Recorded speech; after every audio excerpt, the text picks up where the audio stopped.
Pernah nggak sih ngerasa pusing sendiri, cemas, gara-gara kebanyakan mikir? Kalau iya, tenang, Anda nggak sendirian.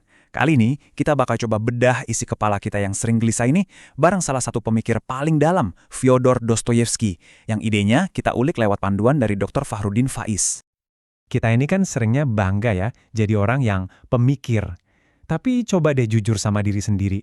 Pernah kepikiran nggak kalau kebiasaan kita nganalisis segala sesuatu sampai detail banget itu jangan-jangan malah jadi penyakit?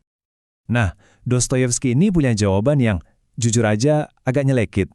Dia bilang, iya betul, kebanyakan mikir itu penyakit. Dan yang paling ironis, justru orang-orang yang kita anggap pintar itulah yang paling menderita. Sementara mereka yang hidupnya simple, adem ayem aja, malah lebih tenang. Wah, ini kayak tamparan keras buat kita yang ngakunya kaum intelektual kan? Oke, kalau pikiran kita bisa jadi penyakit, terus yang salah apa dong? Kata Dostoyevsky, masalahnya itu bukan di kita, tapi di hidup itu sendiri. Hidup ini menurut dia penuh sama hal-hal yang aneh, paradoks, kontradiksi yang absurd, dan nggak bisa dipecahin cuma pakai logika doang.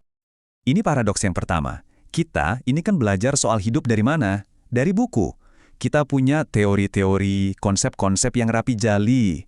Tapi Dostoyevsky ngingetin kita lupa kalau hidup yang sebenarnya itu ya berantakan, kacau, dan jelas nggak ada di buku manapun. Jadi intinya gini, kita tuh kayak maksa masukin realitas yang liar dan nggak beraturan ke dalam kotak-kotak konsep yang udah kita siapin. Makanya Dostoyevsky bilang, coba deh buku-buku itu disingkirin dulu. Kita pasti langsung bingung. Kenapa? Ya karena hidup yang asli itu nggak sesimpel itu. Keanehan kedua, ada di ambisi kita. Zaman sekarang kan slogannya, kejar impianmu, penuhi keinginanmu. Tapi lihat deh hasilnya, menurut Dostoyevsky. Yang sukses malah jadi kesepian dan terasing. Yang gagal jadi penuh iri dengki. Ini kayak permainan yang nggak bakal ada pemenangnya. Wah, ini bener-bener menohok sih. Ternyata mati-matian ngejar impian itu bisa jadi jalan buntu. Yang kaya begitu sampai puncak malah ngerasa hampa. Yang miskin di bawah cuma bisa kebakar api cemburu. Terus pertanyaannya buat apa ini semua? Nah, keanehan yang ketiga ini soal kecenderungan kita sebagai manusia. Coba bayangin, kita tahu banget ada bencana mau datang. Misalnya, rumah di depan kita udah mau runtuh. Apa yang kita lakuin? Anehnya, seringkali kita cuma diem, nunggu, bukannya lari nyelamatin diri. Ini dia anehnya kita. Di saat paling genting, saat seharusnya kita lari, kita malah diem, membeku, pasrah. Kita tahu ada bahaya, tapi kita malah milih buat merem. Aneh banget kan? Oke, kalau hidup ini emang penuh penderitaan, mungkin solusinya jadi orang sukses kali ya. Punya banyak uang, jadi pintar, pasti hidup lebih bebas. Itu kan pikiran kita. Tapi Dostoyevsky bilang, salah besar. Justru itu semua jadi beban yang baru. Nah, ini dia nih, akar masalahnya. Semakin kita naik kelas, semakin kita berhasil, malah makin takut kelihatan konyol. Status, harta, kepintaran, semuanya itu malah jadi penjara baru. Penjara yang bikin kita takut setengah mati sama omongan orang. Contohnya gampang banget dan nyata. Coba lihat, orang kaya takut banget kan pakai baju yang sama 2 kali? Mahasiswa paling pinter, hidupnya cemas mikirin satu nilai jelek aja. Nah, orang yang nggak punya apa-apa, dia lebih santai karena nggak banyak yang ditakutin bakal hilang. Jadi, makin besar kapasitas kita, malah makin banyak ketakutannya. Semua ketakutan dan keanehan ini akhirnya bikin kita mikir, sebenarnya apa sih yang ada di ruang mesin kita? Apa yang benar-benar jadi motor penggerak keputusan kita?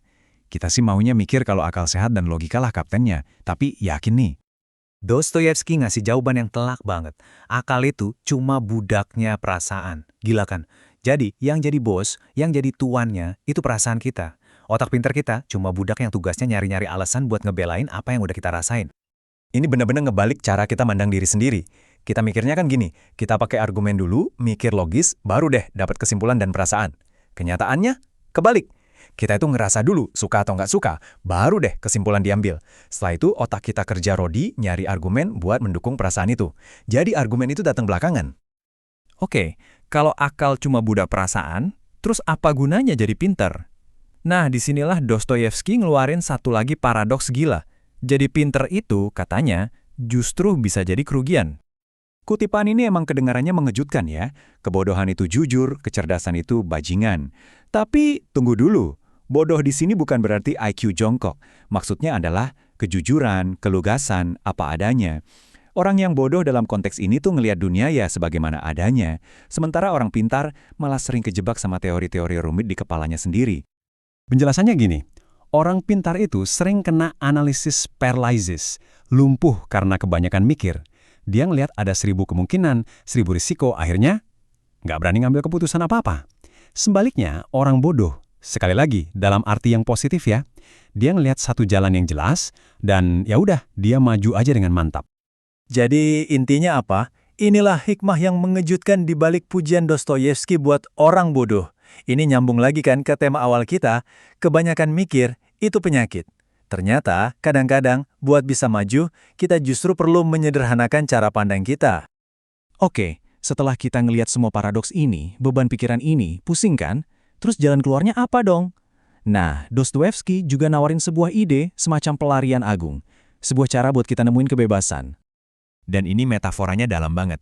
Cara terbaik buat ngejaga tahanan biar nggak kabur adalah dengan bikin dia nggak sadar kalau dia ada di dalam penjara. Wow, Dostoyevsky seolah-olah nanya ke kita, jangan-jangan kamu sekarang lagi ada di penjara tak terlihat ya? Penjara apa itu? Bisa jadi ideologi, kebiasaan atau ketakutan yang selama ini ngekang kita tanpa kita sadari. Karena gimana kita mau kabur kalau kita aja nggak tahu kita lagi di penjara? Dan kita tutup dengan sebuah pesan yang sangat kuat, inspiratif, dan bisa langsung kita coba. Setelah kita ngerenungin gelapnya penjara pikiran, kita diajak buat jadi terang. Jadilah matahari, katanya. Dan semua orang akan melihatmu. Jadilah sumber cahaya. Maka kehadiranmu bukan cuma kelihatan, tapi juga ngasih manfaat buat semua orang di sekitarmu. Nah, pembahasan kita kali ini ditutup dengan satu pertanyaan khusus untuk Anda renungkan. Coba pikirkan baik-baik, berdasarkan semua pemikiran Dostoyevsky tadi, kira-kira penjara tak kasat mata apa sih yang mungkin selama ini ngebatasin hidup Anda?